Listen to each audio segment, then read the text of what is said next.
Hello everyone, बहुत बहुत स्वागत है आपका एक और नए वीडियो में। दोस्तों, बहुत से ऐसे नए लोग हैं हमारे इलेक्ट्रो होम्योपैथी में जो जानना चाहते हैं कि कोई ऐसा आसान तरीका बताइए जिससे हम इलेक्ट्रो होम्योपैथी मेडिसिन्स बना सकें, ताकि हमें बहुत सारा मेडिसिन्स बनाने की ज़रूरत नहीं पड़े। जैसे D1 से लेकर के D10 या उससे अधिक, या फर्स्ट डाइल्यूशन से लेकर के 10th डाइल्यूशन या उससे अधिक हम इस तरह की मेडिसिन्स को मेकिंग नहीं कर सकते हैं। हमें बहुत दिक्कत होता है, हम नए हैं। तो क्या कुछ ऐसा प्रोसेस है जिससे हम मेडिसिन्स बना सकें और काम कर सकें?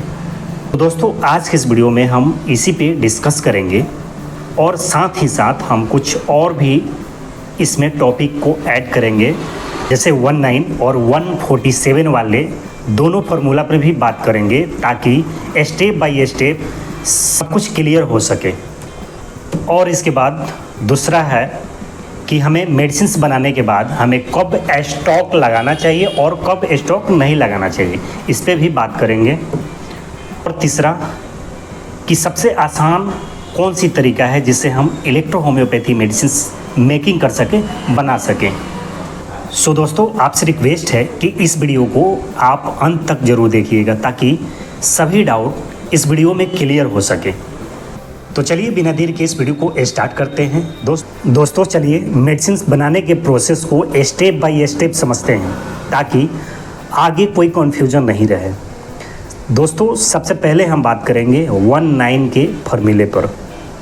19 के फार्मूले से मेडिसिन्स बनाने के लिए हमें कुछ भी नहीं करना है, केवल मान के चलिए कि S1 ये मेडिसिन्स है मेरे पास, ठीक है, और इसको ये D3 है।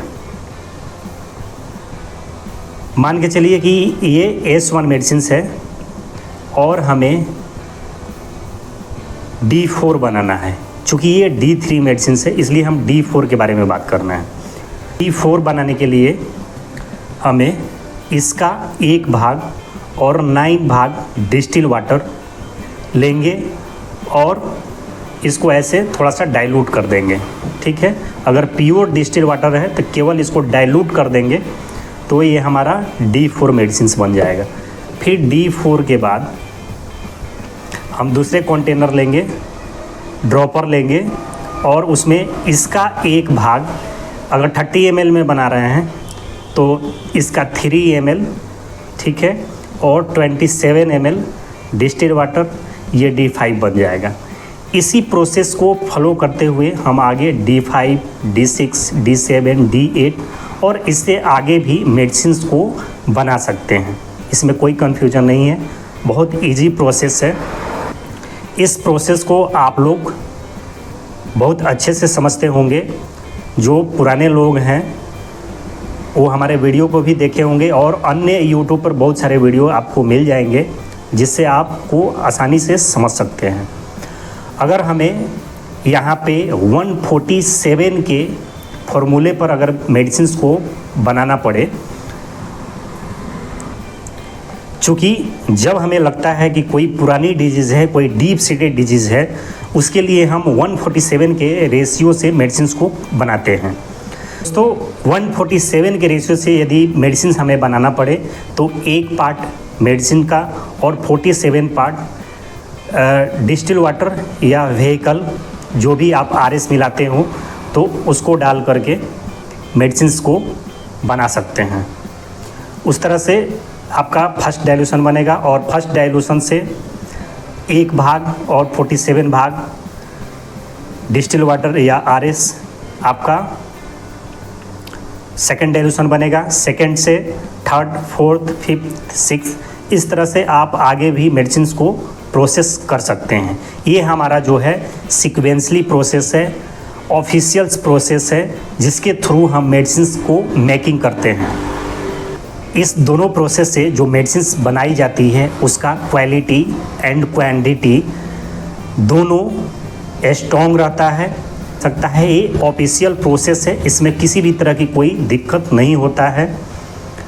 ये है हमारा जो है सीक्वेंसली मेथड है मेडिसिन्स मेकिंग करने का, ठीक है। अभी इसके आगे जो हम समझते हैं कौन सी ऐसी आसान तरीका है जो हमारे पास केवल और केवल D3 मेडिसिन रहेगा, बहुत ज़्यादा मेडिसिन नहीं रहेगा। इसके थ्रू हम मेडिसिन बना सकते हैं। तो चलिए इसके आगे हम समझते हैं। दोस्तों, जो आगे हम मेडिसिन बनाने का तरीका को समझ रहे हैं उसे शॉर्ट डिस्पेंसिंग मेथड बोलते हैं या ड्रॉप मेथड बोलते हैं, जिसके थ्रू हम डायरेक्ट पेशेंट को D3 से मेडिसिन को बना करके दे सकते हैं। इसमें आपको यदि D4 मेडिसिन बनाने की आवश्यकता पड़े और सीक्वेंसली तरीका से, जो अभी हमने बताया आपको 1:9 के रेशियो से, यदि D4 बना हुआ मेडिसिन आपके पास नहीं है तो उस समय आपको इस तरह के 30 ml के ड्रॉपर में मेडिसिन का 50 से 60 ड्रॉप इसमें ऐड करने के बाद आपको डिस्टिल वाटर ले करके इसको डाइल्यूट कर देना है।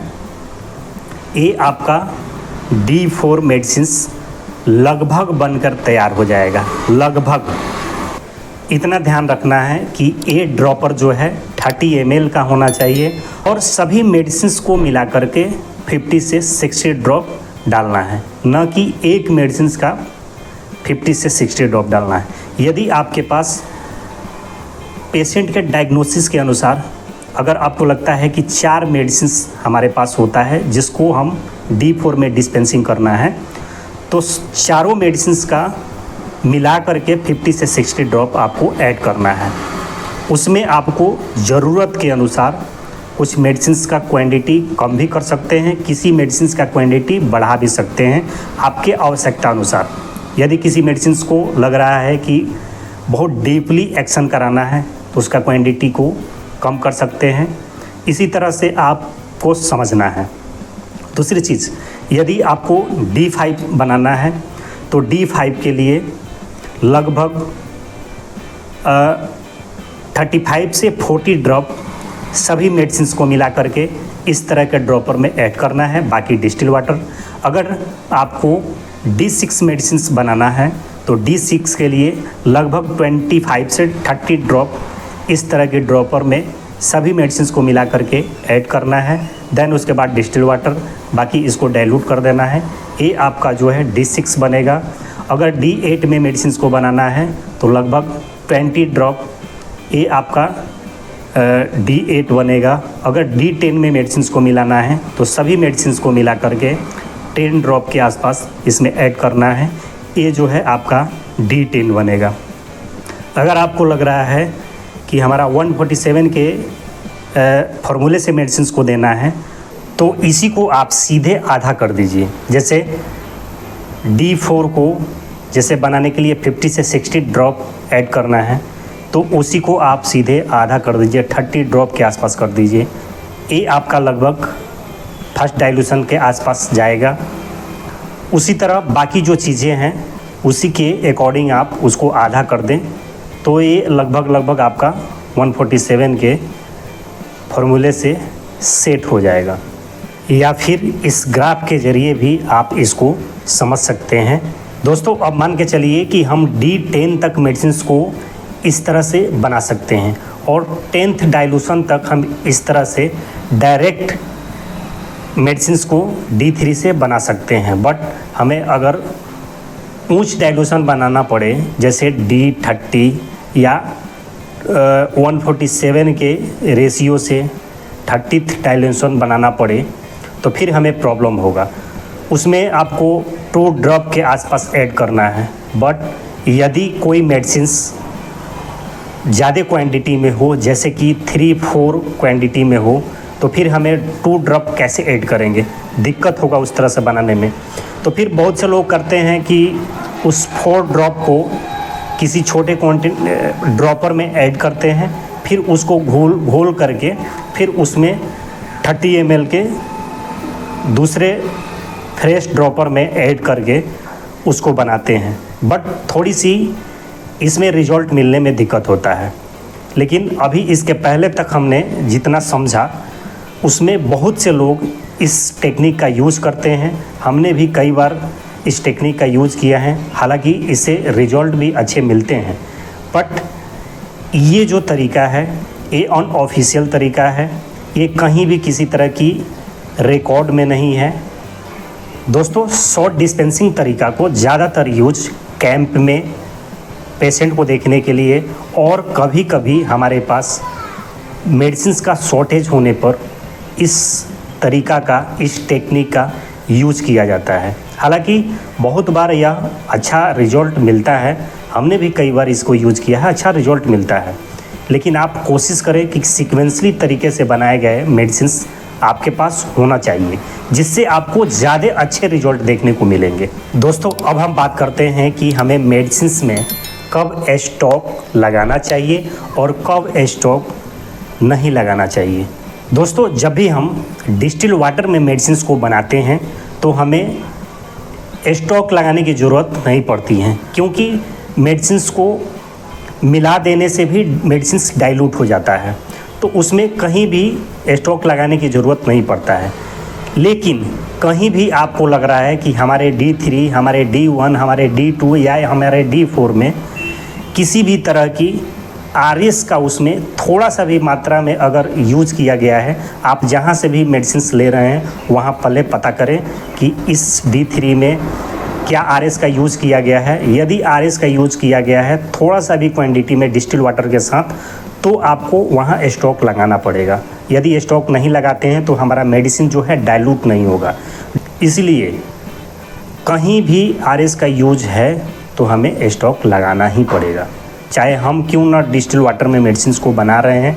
बट यदि D3 के अंदर या D4 के अंदर जो कंपनी ने बनाया है उसके अंदर अगर थोड़ा सा भी RS का यूज़ है, 20% भी RS का यूज़ है, तो आपको स्टॉक लगाना पड़ेगा। तो दोस्तों, यदि यह वीडियो आपको इन्फॉर्मेटिव लगा हो तो प्लीज़ वीडियो को लाइक और चैनल को सब्सक्राइब जरूर करें, ताकि इसी तरह से इलेक्ट्रो होम्योपैथी से रिलेटेड हर प्रकार की वीडियो का नोटिफिकेशन सबसे पहले आपको मिल सके। चलिए फिर मिलते हैं किसी दूसरे टॉपिक के साथ। जय हिंद, वंदे मातरम।